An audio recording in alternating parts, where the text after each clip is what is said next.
Prezadas senhoras, prezados senhores, meus queridos irmãos espíritas, que Deus nos guarde e nos mantenha sob a sua paz.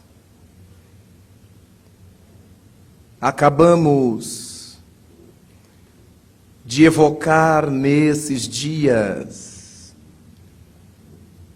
o dia que homenageia mundialmente a mulher.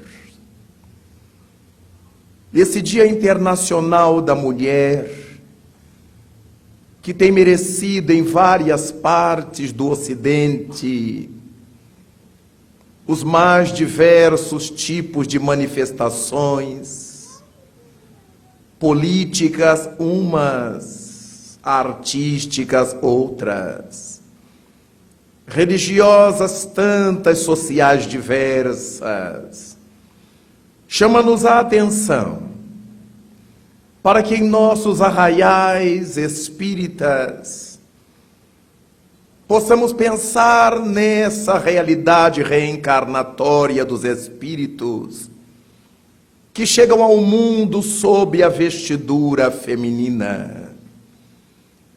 O codificador Allan Kardec teve ensejo de perguntar aos imortais, logo da pergunta 202, sobre qual era a preferência do espírito quando da sua reencarnação. Chegar à Terra sob um corpo masculino ou sob um corpo feminino? E o Espírito de verdade lhe responde que isso pouco importa ao Espírito, importa-lhe o gênero de tarefa que ele terá que realizar no mundo. É graças a esse tipo de tarefa ou de missão que o Espírito então opta, quando tem condições para isso, por um corpo da estrutura feminina ou masculina. Quando refletimos a esse respeito, nos damos conta de que alguém que reencarna como mulher não veio à Terra numa indumentária feminina por acaso.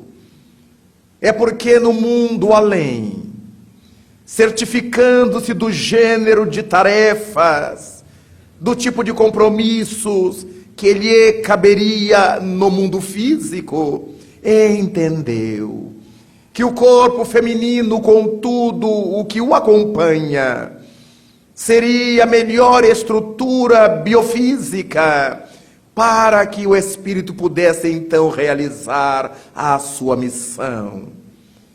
Logo, nenhuma mulher é mulher por acaso, mas sim uma cooperadora da divindade, uma missionária do amor e do lar, e de tantas outras obras que extrapolam as dimensões domésticas. Mas o corpo feminino traz na sua estrutura incontáveis possibilidades para o espírito no bojo da sua evolução. É dessa maneira que evocamos no século IV antes de Cristo a figura da sumo sacerdotisa Lisimaquia, que teve a oportunidade de ser a mais respeitada mulher espiritual do seu tempo. Na velha Grécia, ela conseguiu ser sacerdotisa durante 64 anos de sua existência. Mas quando pensamos no século II depois de Cristo, acharemos Mitilides, que foi sacerdotisa da mãe dos deuses ou da deusa mãe do Oriente? A deusa Cíbele abençoou a sua sacerdotisa, porque ao longo de muitos anos foi ela que pôde expressar o pensamento da deusa em todos os arraiais do Pireu, cidade portuária em que nasceu e viveu. Mas também nos lembramos de Aquidâmia, a notável sacerdotisa de Deméter, que era a única mulher casada que podia participar das Olimpíadas, sabendo que os Jogos Olímpicos da Grécia tinham caráter religioso à época. E a sacerdotisa de Deméter tinha a possibilidade de ter o seu trono, o seu lugar de destaque ao lado dos juízes, que eram as mais altas autoridades da Grécia. Dessa forma, começamos a ver no passado figuras femininas desconhecidas do grande povo, das grandes massas, representando a figura feminina, onde se pensava somente no poder masculino.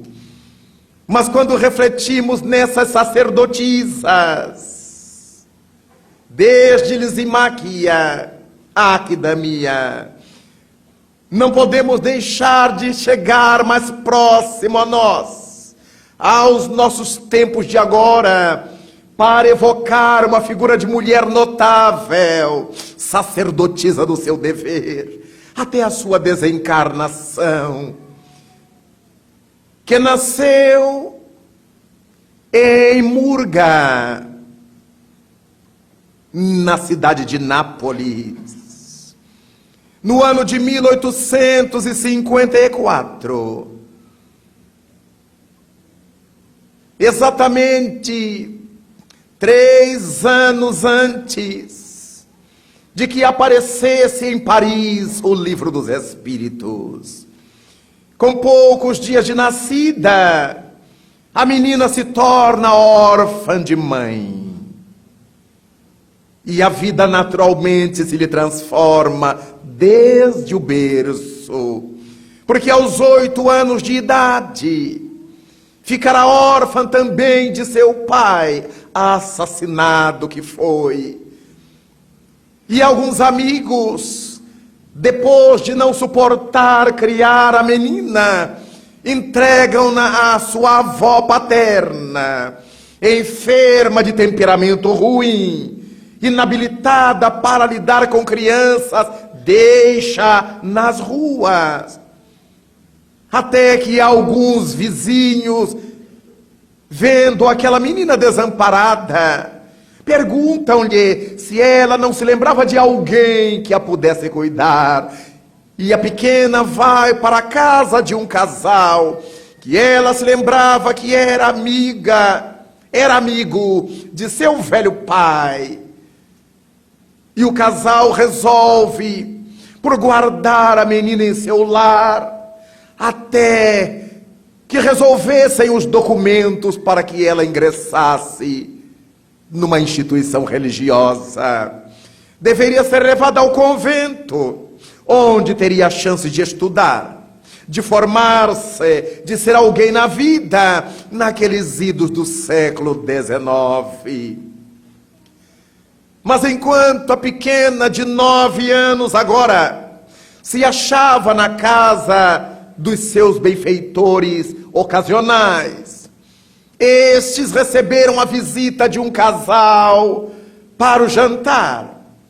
E o casal, depois do jantar, passou a fazer levantamentos das novidades europeias, particularmente da França, quando os espíritos falavam às pessoas através das mesas que giravam, dos móveis que respondiam a perguntas E então se decidiram os quatro, os dois casais, uma vez que a menina já estava no seu quarto para dormir, em tentar a experiência de fazer a mesa girar.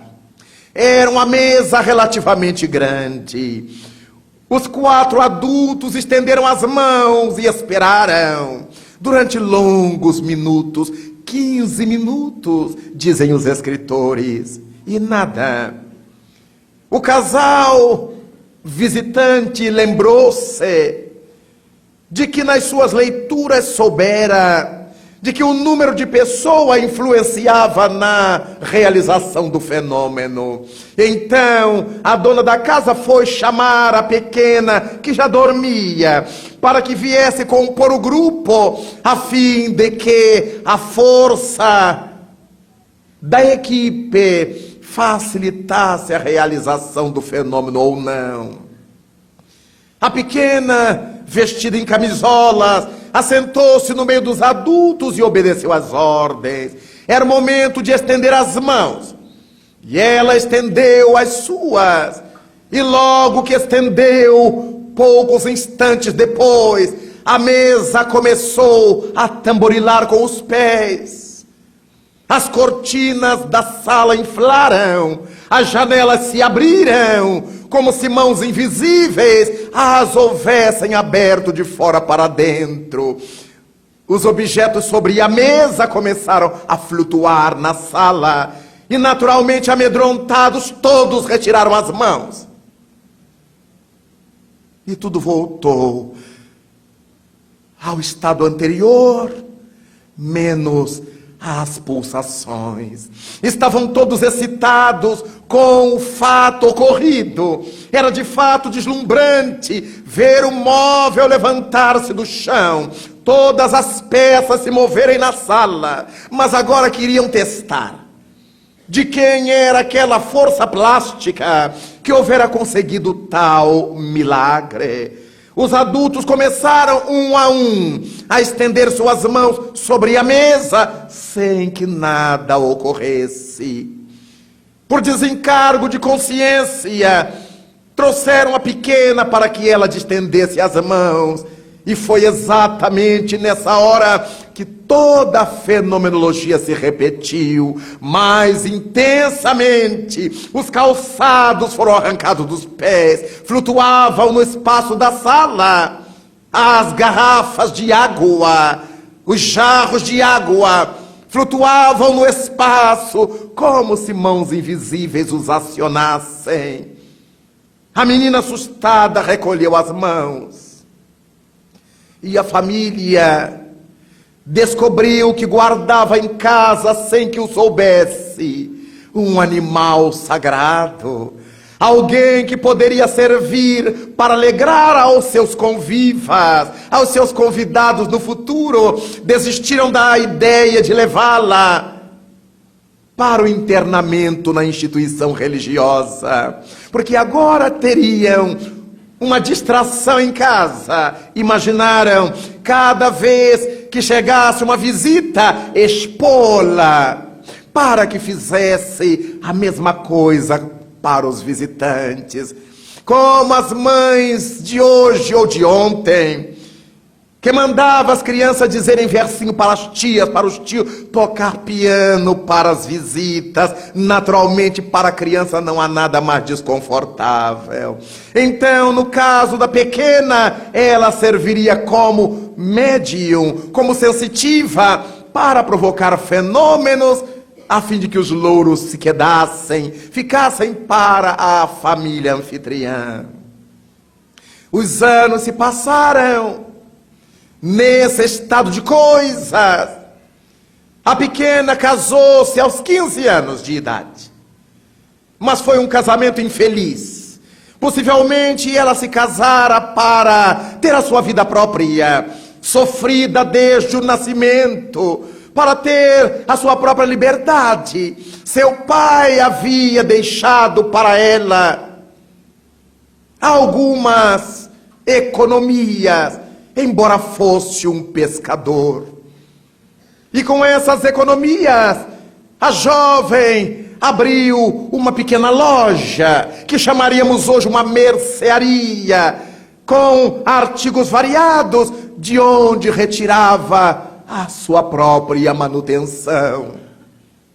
Mas aos 23 anos de idade, foi descoberta por uma mulher que vivia em Nápoles. Era uma mulher inglesa, que os biógrafos não trazem o nome. Dizem apenas que ela era esposa de um senhor chamado Damiani, que eram médiuns, que faziam sessões espíritas em casa em Nápoles.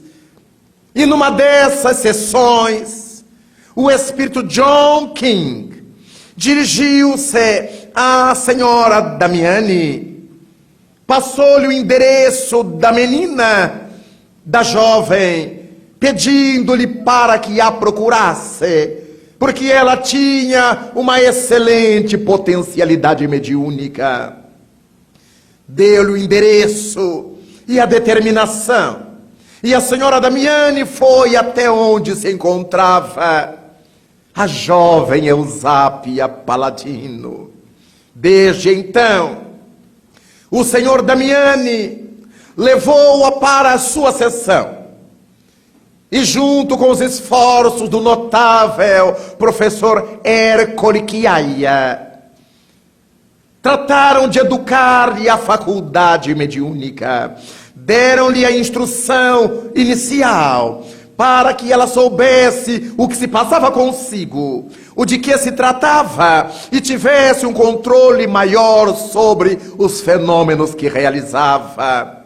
Nesse ínterim, agora pelos idos de 1888, Ercole Chiaia, professor da Universidade de Turim e de Nápoles, escreveu ao amigo seu de Roma, era o professor Cesare Lombroso, convidando-o a que fosse a Nápoles para conhecer, investigar, quem sabe, aquela jovem médium que ele, Ercole Chiaia, houvera descoberto ali nas sessões de Damiani.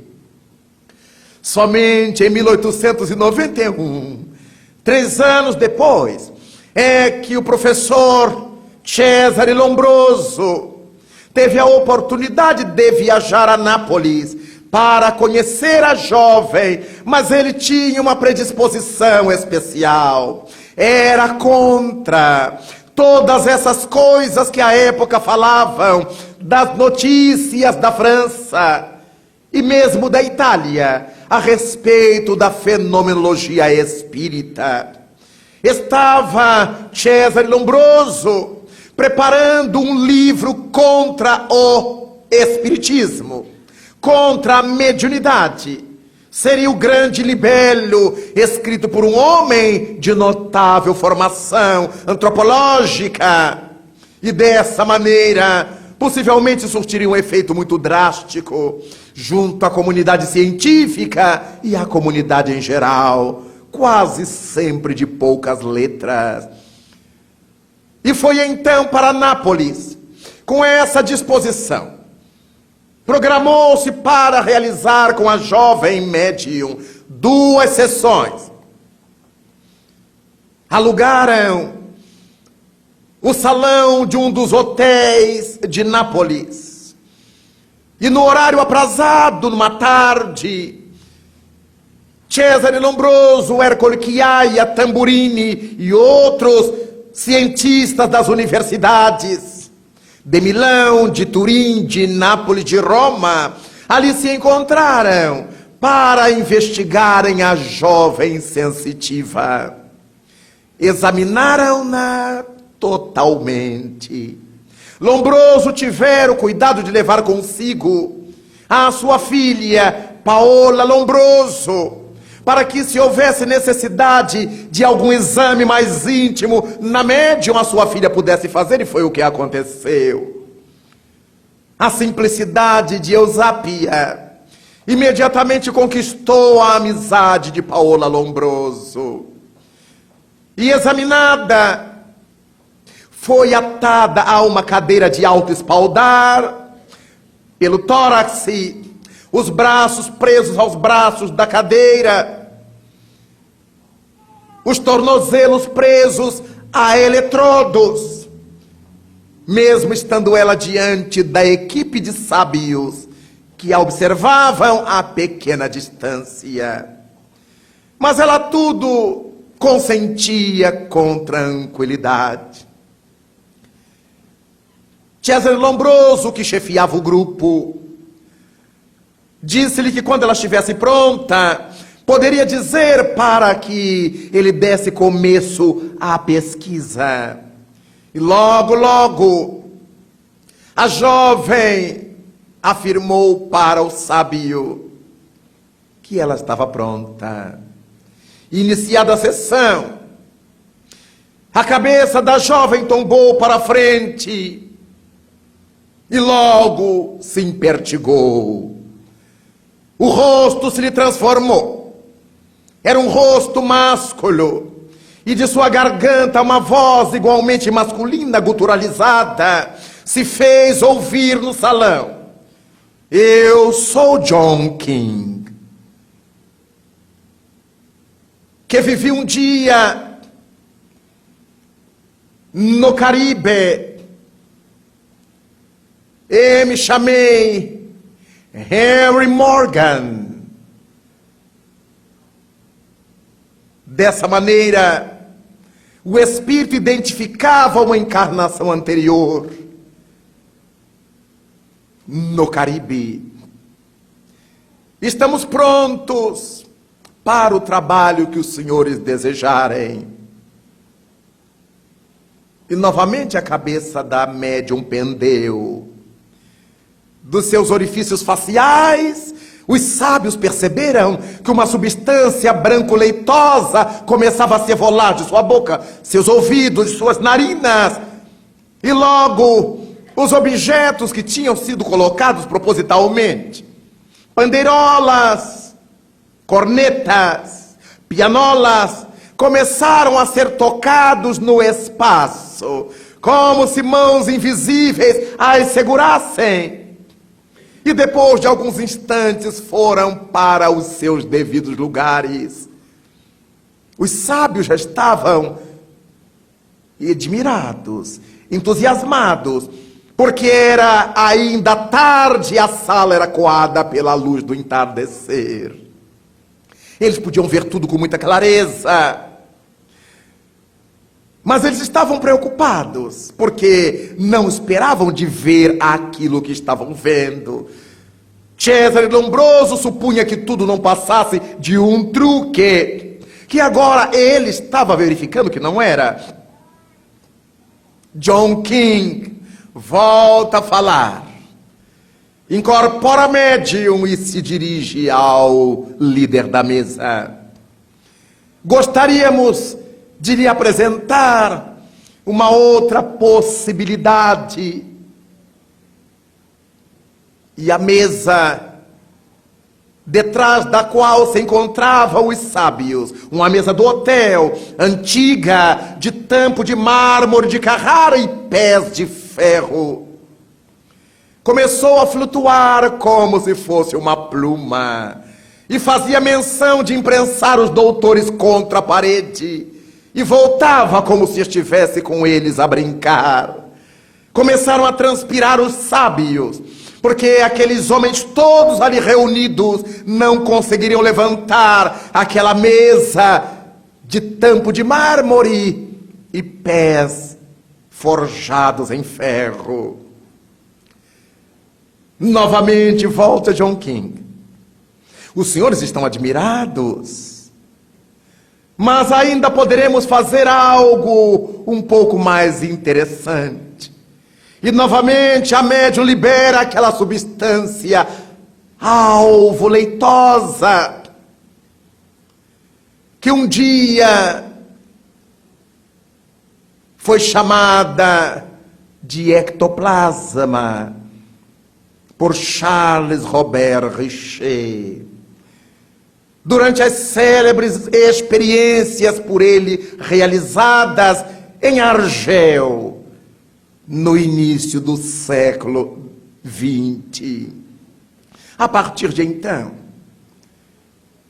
enquanto aquela substância se evolava e desaparecia no espaço, de um cômodo contíguo à sala da reunião, separada por uma cortina pesada, alguém abriu-a.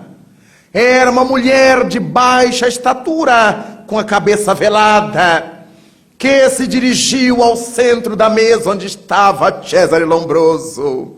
Ergueu o véu e lhe disse: mio fior, mio filho. Era uma maneira como sua mãe o chamara quando ele era criança. Só que sua mãe já havia desencarnado havia mais de 40 anos. E agora estava diante dele, materializada, a falar-lhe, a segurar-lhe as mãos, a dizer que finalmente se houveram encontrado, para que ele tivesse a certeza de que a morte não mata a vida, de que os indivíduos saem dos corpos, mas não se afastam da vida, e que os nossos amores não morrem, ainda que diante da morte do corpo.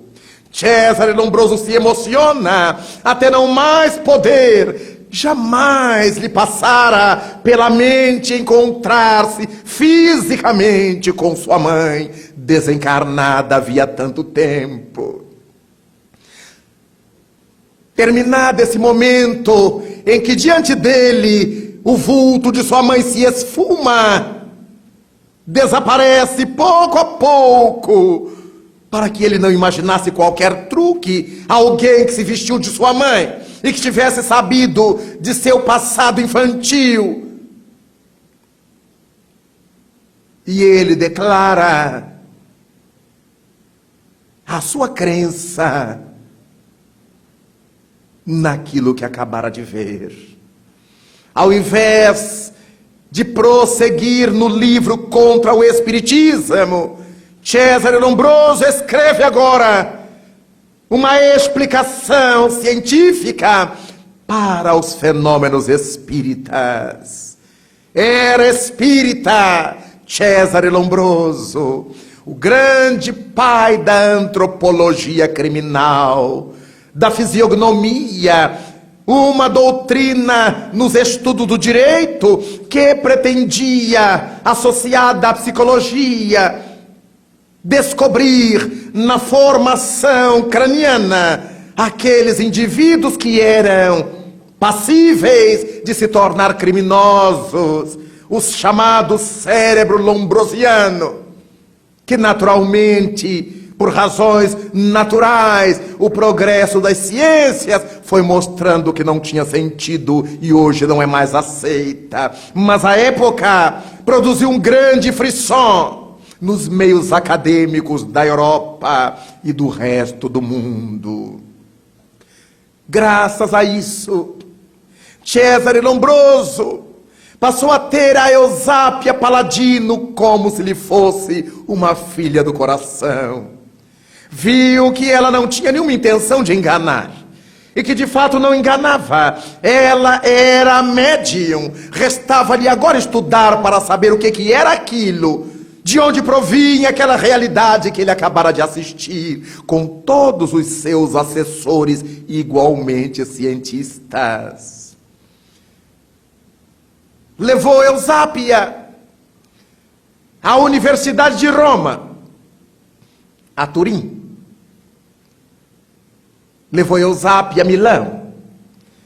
E dessas visitas para a produção de fenômenos e estudos por diversas universidades italianas, ela começou a sair do país, a ser levada para a França, a Inglaterra, para variados outros lugares, onde os pesquisadores queriam examiná-la nos seus próprios centros de pesquisa.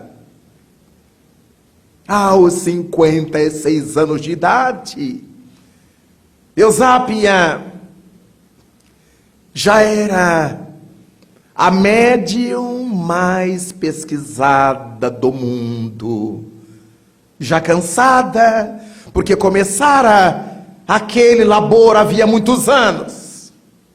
E certamente o cansaço físico já interferia na qualidade da produção mediúnica.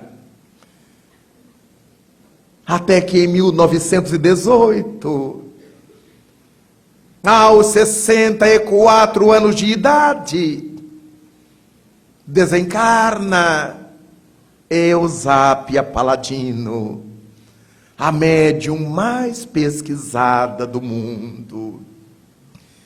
Deixou uma folha de serviços notável, porque graças à sua faculdade mediúnica, em cada universidade a que era levada, John King respondia aos doutores em inglês, em alemão, em árabe, enquanto ela era analfabeta.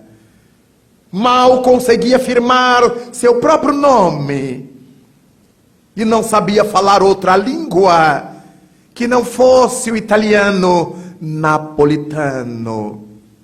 Dessa maneira, foram vários os sábios que se converteram à realidade do fenômeno, depois de haverem-na acompanhado ao longo de muitos anos de pesquisas duras, rígidas, difíceis, que ela suportava com bonomia, mas não sem sofrimentos. Na medida em que o tempo avança e vamos pensando nessa notável médium do século XIX, não podemos esquecer dessa missão feminina em todas as áreas. O notável poeta do espiritismo, Leon Denis, um dos seus mais grandiosos pensadores, que era um autodidata, que estudou até poucas séries e depois complementou a sua formação por ele mesmo e se tornou um dos homens mais cultos de sua época. Escreve num dos seus livros, No Invisível, a respeito da sensibilidade mediúnica da mulher.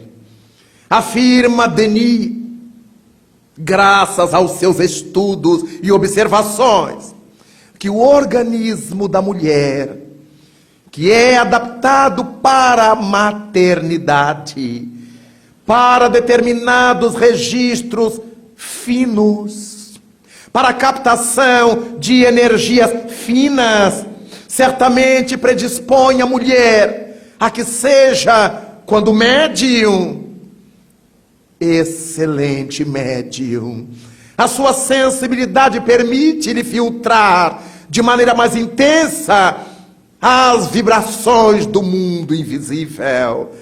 Dessa forma, as mulheres médiums, aquelas que têm tarefas mediúnicas, costumam apresentar uma rara sensibilidade. Naturalmente que se deve considerar as exceções. Não são todas as mulheres médiums que têm esse registro fino, e não são todos os médios homens que deixam de deter esse registro fino. Mas a história da humanidade está apinhada de médiums, como as sacerdotisas gregas às quais nos referimos, mas também aquelas que conhecemos na Europa, como a notável médium de efeitos físicos, Madame de Perrance, que foi investigada na Inglaterra, e no auge da pesquisa, para que os espíritos realizassem materializações de alto nível, ela ia se desmaterializando diante dos olhos dos sábios, ficando seus vestidos sobre a cadeira.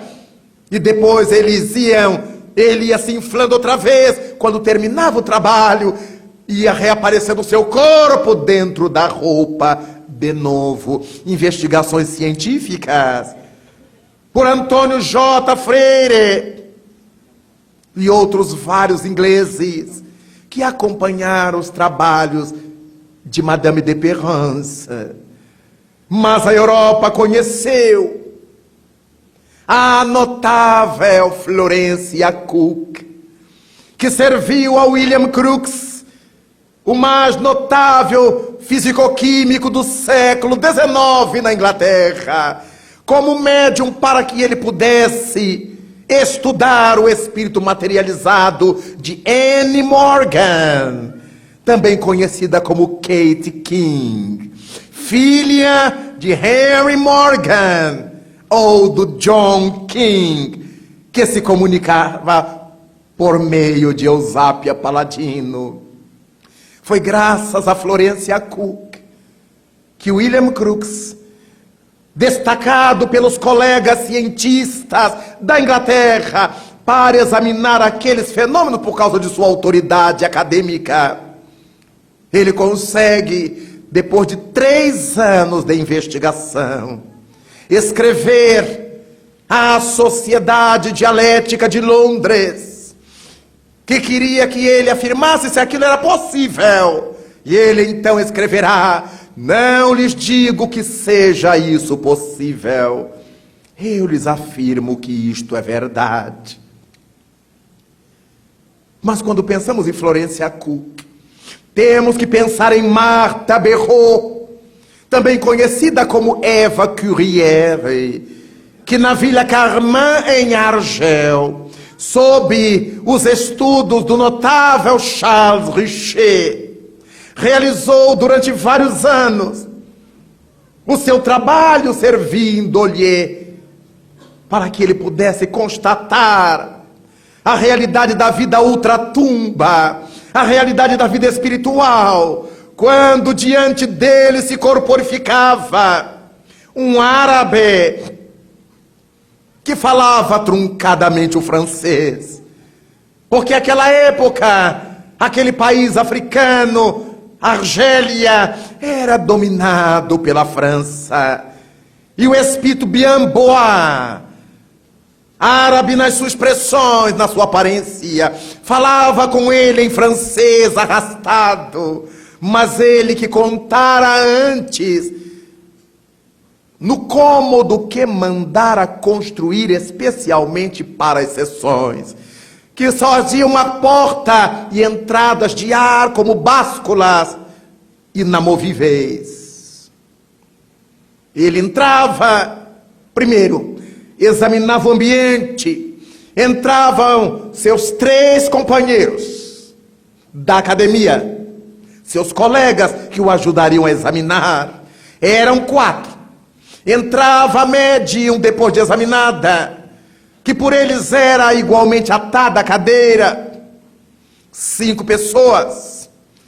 E no auge da sessão, na medida em que se evolavam dos seus orifícios faciais o ectoplasma, Richer se dava conta de que havia 6 pessoas no ambiente, porque o árabe ia se formando, ora da cabeça para os pés, ora dos pés para a cabeça, como quem construísse uma escultura de estatura mediana, barbas longas, cabelos longos e abundantes. Um árabe, roupas talares listradas, amarrada à cintura, um cajado na mão. Não era possível, porque a médium era obrigada a tomar vomitórios, suas partes íntimas eram examinadas para verificar se ela não guardava alguns rolos de gases. Às vezes a pessoa tem tanta dúvida que fica estúpida. Então, agora aparecia 6 pessoas, entre eles, a 6ª pessoa, entre eles, Richer cumprimentava Bienbois, que apertava-lhe a mão. Ele sentia a mão humana, a mão máscula, mas ficava na angústia. Possivelmente pensava, se ele confirmasse aquilo, o que ele ia dizer aos seus colegas de universidade, ele que era prêmio Nobel de Fisiologia. Então, nas derradeiras sessões, ele pensou, se é uma pessoa humana que está diante de mim, tem pulmões, respira. E preparou então, Richer, um copo com uma solução química de água de barita. Essa água de barita é transparente como a água comum, mas porque está misturada com sais de bário. Quando soprada pelo gás carbônico dos nossos pulmões, a reação com o gás carbônico provoca uma precipitação no fundo do vasilhame e a água fica totalmente leitosa ao contato do gás carbônico. Na devida reunião, o notável Richer retira o copo com a cânula e pede a Bienbois se podia soprar-lhe o canudo. O que Richer não sabia, que quando ele pensou, os espíritos já sabiam o que ele estava pensando. E quando sopra o canudo, a água fica totalmente leitosa e o precipitado que vai para o fundo do copo. Richer não teve dúvida que era um ser humano, porque isso só acontece com a expiração do ser humano. Escreveu com grande honestidade todos os passos da sua pesquisa, mas não teve a audácia de dizer que era mediúnico. E publica um tratado de metapsíquica. Para ele era um poder mental, era um poder a mais do psiquismo humano de produzir essas coisas. E mais tarde, já idoso, sem ter parado um dia sequer de pensar em tudo aquilo, ele resolve se retratar. Já era tarde. Escreve um romance mediúnico, aliás, um romance sobre a mediunidade, e o intitula A Grande Esperança. E nesse romance, ele então afirma a realidade da mediunidade. Naturalmente, Eva Curière cumpriu seu papel. Mas se olharmos aqui no Brasil, a quantidade de mulheres médiums que conhecemos, a começar por Zilda Gama, a grande médium de Victor Hugo, de Além Paraíba, nas Minas Gerais. Se pensarmos em Ivone do Amaral Pereira, a notável médium de Charles, de Rio das Flores, no sul do estado do Rio de Janeiro. Se pensarmos na notável Sueli Caldas Schubert, ainda encarnada entre nós, Irtes Terezinha de Andrade, na zona da mata de Minas Gerais. Se pensarmos nas mulheres que foram médiuns no Brasil e que se destacaram no meio em que viveram, temos um número avultado daquelas que souberam colocar a sua sensibilidade a serviço de Jesus. Muitas são as mulheres que reencarnam-se com esse compromisso, ao lado da maternidade, ao lado da formação do lar, o compromisso com o atendimento espiritual, o serviço da mediunidade. E quanto mais ela se dedica ao bem via mediunidade, melhor rumo empresta a sua caminhada terrestre, conseguindo nessa sensibilidade, por meio de sofrimentos, de angústias, de dificuldade de vários matizes, trabalhar a família. Quando é casada a médium, muito dificilmente ela é casada com um marido que a entenda. Mesmo quando ele se diz espírita, também é um horror, porque entra o tal do ciúme. E há maridos que têm ciúmes até do desencarnado, que a mulher dá passividade. Você está recebendo muito esse espírito. Agora só falta levar a cama para o centro espírita. Exatamente como algumas mulheres fazem com os maridos médiuns, que também atucanam um pouquinho. Só falta agora você ir dormir no centro. Mas hoje estamos falando pró-mulheres. Dessa forma, quantas são aquelas que têm que administrar o mau gênio do companheiro, porque na hora que ela tem que sair para a sessão mediúnica, é que ele tem vontade de comer um bife à milanesa, é que ele tem vontade que ela faça uma coisa sofisticada, para, inconsciente ou conscientemente, atrapalhar o roteiro mediúnico de sua companheira, sem que saibam, pobrezinhos, que é graças a essa dedicação que a esposa protege o lar das investidas sombrias, das investidas trevosas, protegendo a ele, aos filhos, a si mesma, porque se tu buscas o Senhor de todo o teu coração, de toda a tua alma, escreveu o apóstolo Paulo, tu e tua casa se salvarão. Enquanto a esposa muitas vezes chora calada, a incompreensão do companheiro, o trabalho do bem, ela vai realizando. Encontra um jeito de frequentar um centro à tarde enquanto ele está trabalhando. Encontra uma forma de deixar tudo pronto, de adivinhar o que ele vai querer, para que ele não atormente. Mas mesmo assim, quem está fora da sintonia do bem sempre arranja uma forma de atucanar, de perturbar e de causar problemas, imbuído desse espírito machista e atrasado de muitos homens na terra.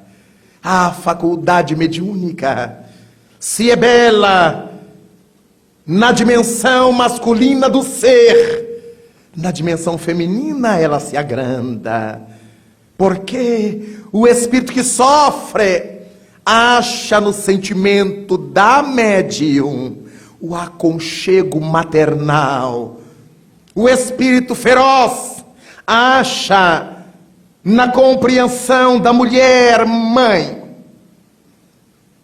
o braço e o abraço capaz de envolvê-lo. O espírito rebelde que se comunica achará na mulher mãe a correção psíquica de que ele necessita, a piedade mesclada ao espírito corretivo que todas as mães carregam consigo. Elas sabem beijar e abraçar os filhos, mas sabem colocá-los no devido lugar. Com os espíritos passa-se o mesmo. A mulher médium, quando devidamente vinculada ao conhecimento da doutrina espírita, consegue trabalhar o comunicante, dando-lhe esse norte de que necessita.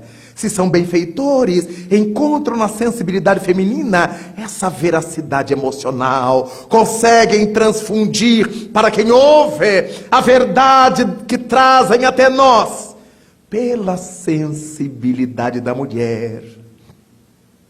Mas como tudo que dá para rir, dá para chorar, os mais terríveis obsessores que encontramos no além se apresentam como mulheres frias, calculistas, Porque o espírito na faixa feminina desenvolve essa acuidade, essa percepção fina, essa capacidade fina de perceber as coisas. Quando se volta para o mal, ela usa tudo isso em prol do mal.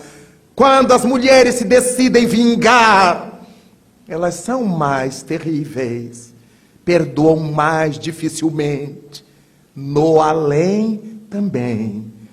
Um dia, conversando com Dona Ivone do Amaral Pereira em sua casa, uma vez que a visitava com regularidade, a seu convite, ela me disse na conversa que entabulávamos: meu filho, de todos os obsessores que eu tenho conhecido no além, os mais terríveis são mulheres. Com a mesma força com que elas amam, elas odeiam. Com a mesma força com que elas constroem, elas destroem. Narrei a Dona Ivone, numa dessas oportunidades, uma experiência que eu vivi nesta minha atual encarnação. Quando fundamos a nossa sociedade espírita, em 1980, na nossa primeira reunião de desobsessão, comunicou-se uma entidade que se apresentava como feminina. Eu a vi chegar, sem saber que era uma mulher. Vi uma coruja enorme, desproporcional, que deu um grito e pousou junto à mesa de atividades mediúnicas. Meu coração disparou com a visão. E aquela coruja foi se convertendo numa mulher de uma beleza incomum. E se comunicou. Depois, ouvindo a gravação de sua mensagem, ela dizia o seguinte, que naturalmente eu vou converter em poucas palavras. Ela estava ali para salvar a nossa juventude, para fazer-nos uma advertência. Era um período próximo ao carnaval, e ela dizia que tinha uma equipe de mulheres desencarnadas vinculadas à prostituição, que eram incumbidas de vingar-se dos homens, porque ela era uma mulher que fora enganada por homens, fora levada à prostituição pelo homem que ela amou um dia. E então, desde que desencarnara, patrocinara no além a perseguição aos homens, no sentido de perturbá-los, de confundi-los.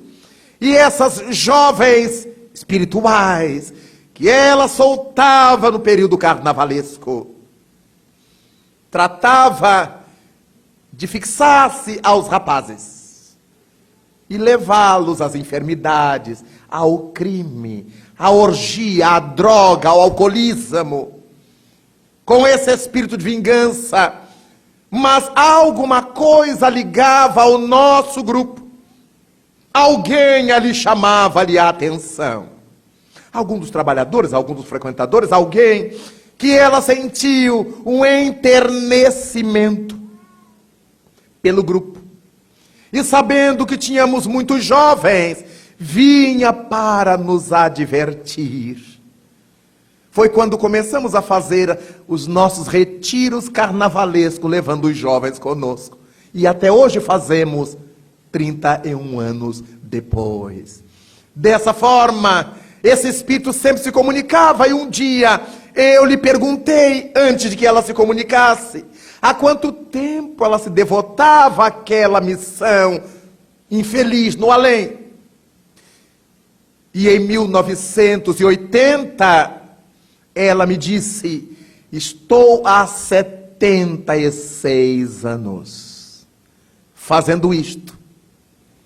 Contou-me a história de aquele homem que a enganou na encarnação última no Brasil. Era o mesmo que a tinha enganado na encarnação anterior em Paris. Então ela tomou um ódio não daquele homem, mas de todos os homens, e se vingava deles. Mas o nosso benfeitor nos disse que quando ela aceitou ir à reunião mediúnica, é porque na sua intimidade algo já começava a se modificar. Quando ela descobriu alguém que lhe era querido e por isso se maternalizou, estava próximo o desfecho feliz daquela história. Quando raiou o ano 2005, ela não mais se comunicou. Cada vez que se comunicava, uma vez por ano, somente, a época das festas carnavalescas. No começo era uma coruja enorme, depois passou a apresentar-se como gente.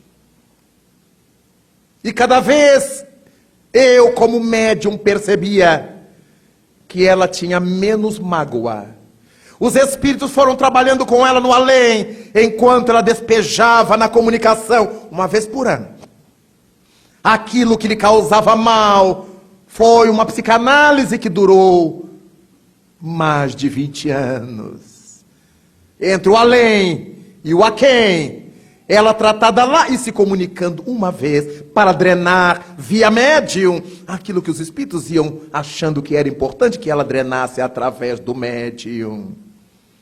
Via chorar um dia, quando soube que precisaria renascer.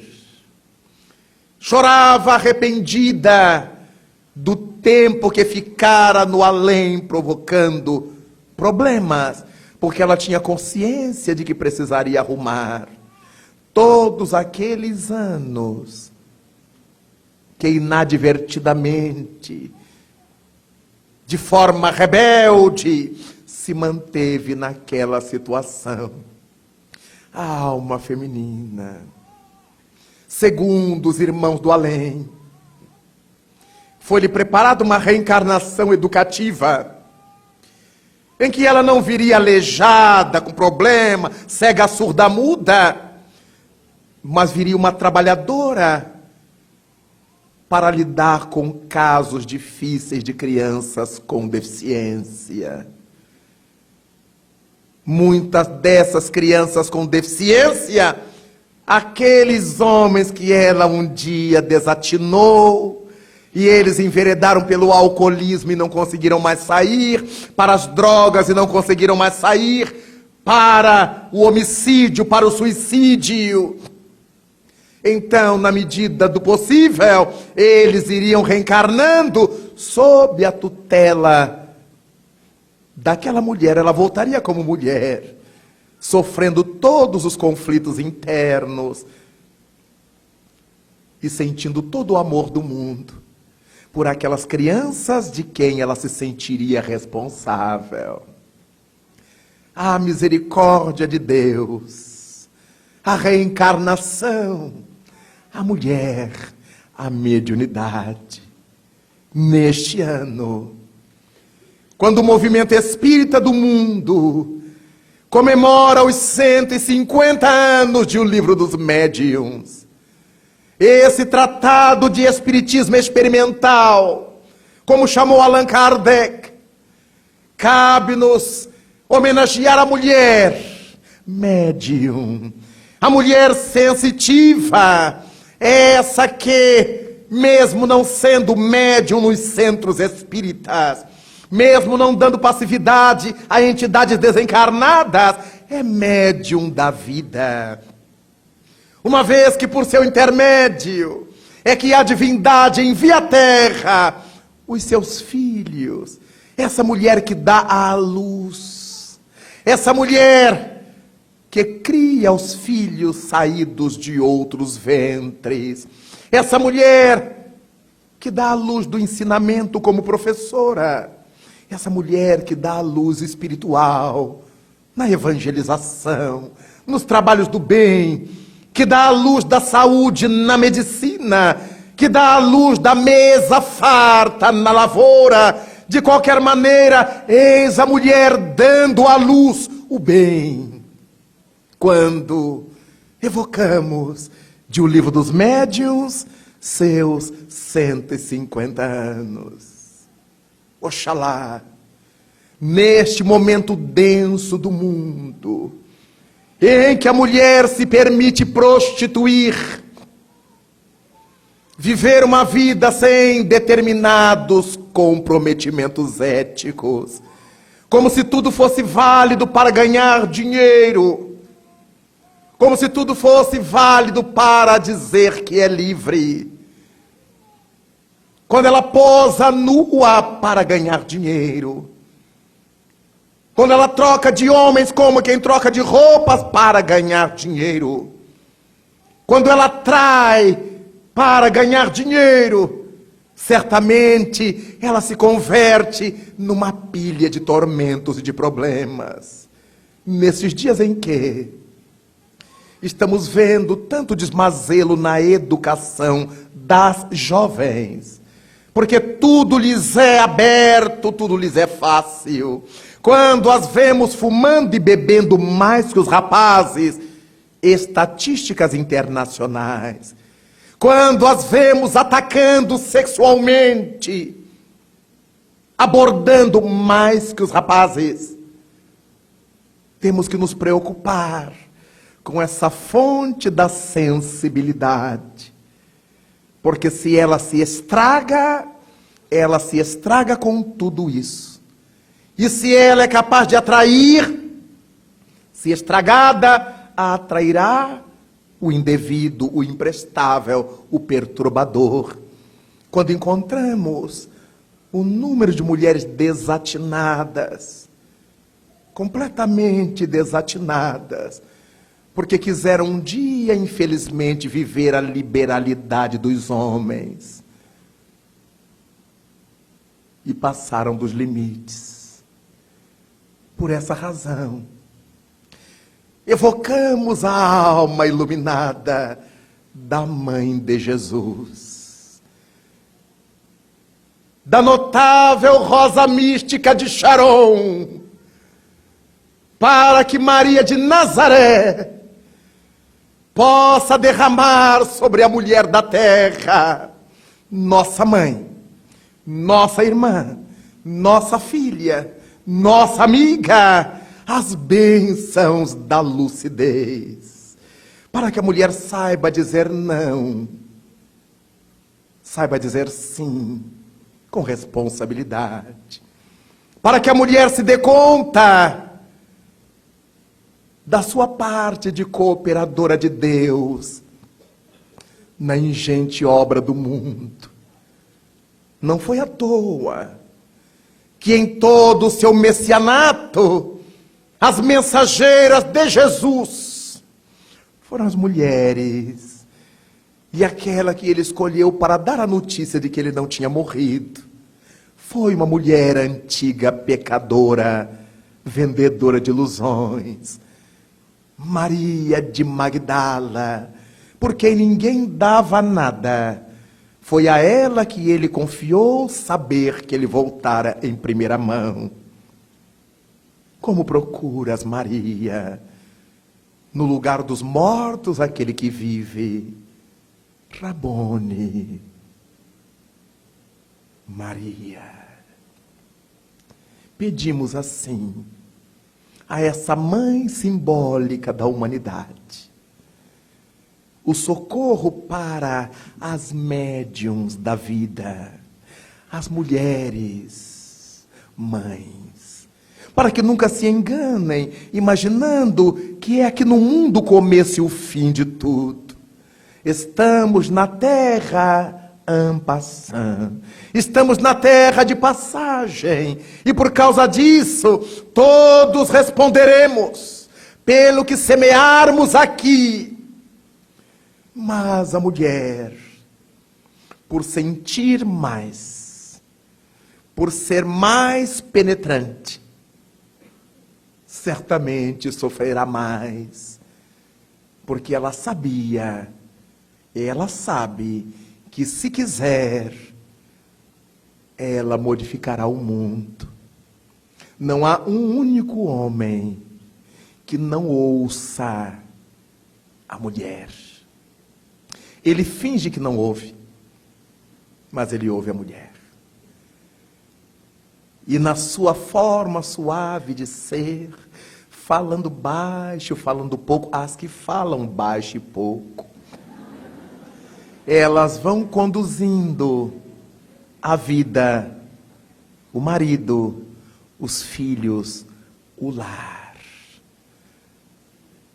E diz a voz popular com muita certeza que cabe ao homem sempre dizer a última palavra. Está bem, querida.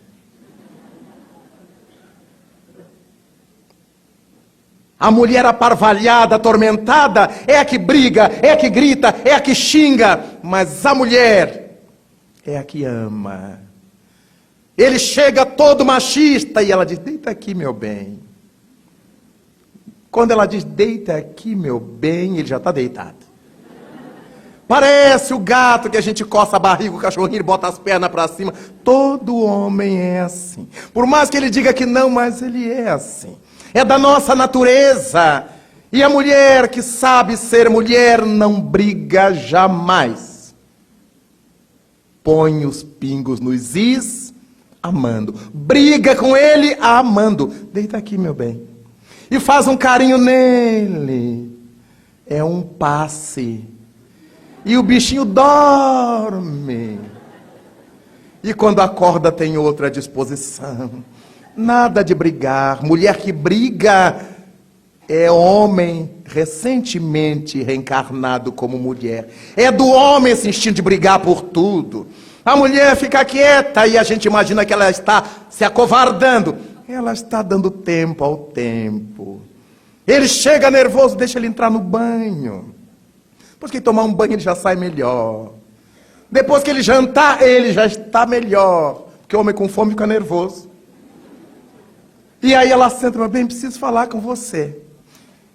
É nessa hora que ele entrega o cartão de crédito, a senha bancária. Ele entrega tudo, mas com amor. Hilaridades à parte. Vivemos a era da mãe. Não é porque ela foi trabalhar fora de casa que o lar se perdeu. É porque nas horas em que ela está em casa, ela não dá qualidade a essas horas. Porque ela quer ficar ao celular falando com as amigas. Mas ela já passou a semana inteira fora de casa. Quando ela estiver em casa, é em casa que ela deve ficar. Os filhos suportaram viver sem ela a semana inteira. Na hora que ela estiver em casa, ela é dos filhos.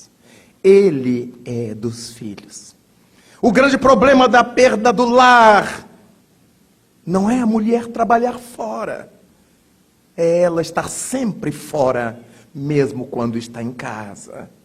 Por isto, o que dá qualidade à relação mãe e filho não é o número de horas. Tem mães que quanto mais tempo fica perto do filho, mais o perturbam. É a qualidade dessas horas. É a verdade dessas horas. É a beleza dessas horas. É o diálogo. É o envolvimento. É a verdade exposta nas relações.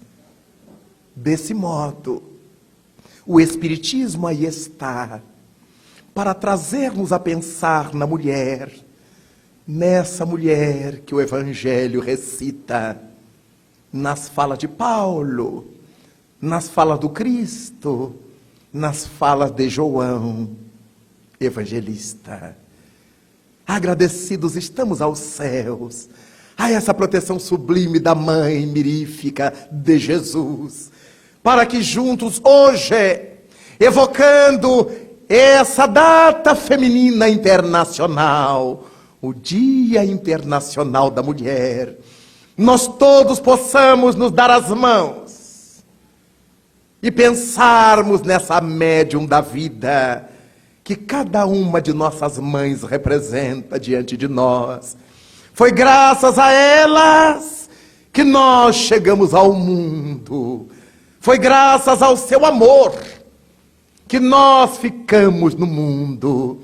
E mesmo aquelas que demandaram mais além, elas se tornaram estrelas. Todas as mães, quando morrem no corpo, ficam mais potentes sobre as vidas dos filhos. Os amam donde quer que se encontrem, porque agora os podem ver o que no corpo não podiam. Daí então, demo-nos as mãos, agradeçamos ao Senhor da vida por elas, por nossas mães, por nossas irmãs, nossas filhas, por nossas namoradas, por nossas amigas. E por esse agradecimento então diremos: louvado sejas, Senhor Jesus, na glória imortal do lar celeste, pelos bens que nos trouxeste no evangelho da nossa redenção, na tarefa renovada que o teu olhar nos consente. Hoje, de espíritos reverentes, nós rogamos pelo teu amor. Pobres cegos, que há milênios estamos fugindo à luz a qual nos elevas, hoje, Senhor, a nossa oração rompe as trevas. E se possível, vem consertar o nosso passo, a fim de que trilhemos a estrada corrigida. Vem sustentar nossa lida, nossa vida, na fonte inesgotável do eterno bem. Dá-nos, Jesus, tua bênção, bênção que nos conforta, bênção que nos levanta, para que a tua doutrina santa, esse imbatível espiritismo, vibre pura, viva dentro de nós. Faze, Senhor, com que nós todos nessa caminhada incessante, a cada dia, a cada instante, possamos ouvir tua voz. Ampara a nossa esperança, socorre a nossa pobreza e liberta a nossa alma ainda presa de tanto erro nessa multissecular imperfeição.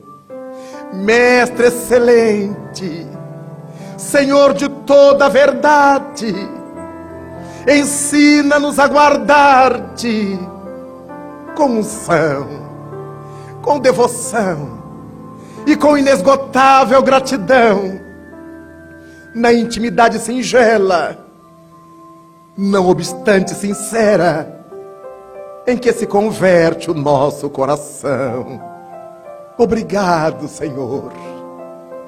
Guarda toda mulher na terra e despede-nos na tua paz. Que assim seja.